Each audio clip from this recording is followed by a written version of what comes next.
പണിമുടക്ക് അല്ലെ, ദേശീയ പണിമുടക്ക് കേരളത്തിൽ മാത്രം ബന്ധായി. എങ്ങനെ ബന്ധായി? ബന്ധാക്കി. പുറത്തിറങ്ങുന്നവരെ മുഴുവൻ തല്ലിച്ചതച്ചു അല്ലെ. ഓട്ടോറിക്ഷയിൽ പോകുന്ന പാവങ്ങളെ പിടിച്ചിറക്കി, ബസ്സിൽ നമ്മുടെ RCCയിലേക്ക് പോകുന്ന ക്യാൻസർ രോഗികളെ പിടിച്ചിറക്കി, ചരക്ക് ലോറിയുമായി എത്തിയ ഡ്രൈവറെ തെറിവിളിച്ചു. എത്ര എത്ര എത്ര എത്ര കൊടും പാതങ്ങൾ എന്തിനു വേണ്ടിയിട്ട് അറിയും? കേന്ദ്ര സർക്കാരിനെതിരെ. കേന്ദ്ര സർക്കാരിന്റെ തെറ്റായ നയങ്ങൾ തിരുത്തണമെന്ന് ആവശ്യപ്പെട്ടിട്ട് ഇവർ നടത്തിയത് എന്താണ്? കേരളത്തിലെ സാധാരണ ജനങ്ങളുടെ ഒരു ദിവസം അവരെ പട്ടിണിയിലാക്കി അല്ലേ. സാധാരണ ജനങ്ങളുടെ ഒരു ദിവസത്തെ സ്വൈര സഞ്ചാരം തടസ്സപ്പെടുത്തി. ഒരു ദിവസം 24 മണിക്കൂർ കേരളത്തിലെ സാധാരണ ജനങ്ങളെ കണ്ണീര് കുടിപ്പിച്ചു. എന്തിന്? കേന്ദ്രത്തിനെതിരെ പ്രതിഷേധം.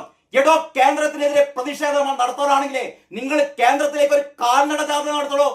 എളമരം കരീമെ തൊഴിലാളി നേതാവാണത്രേ കരീം. സ്തംഭിപ്പിക്കുന്നവർ എന്താണ് അല്ലെ, എല്ലാ പത്രങ്ങളിലും ഞങ്ങൾ സ്തംഭിപ്പിക്കും. എടോ, പരമ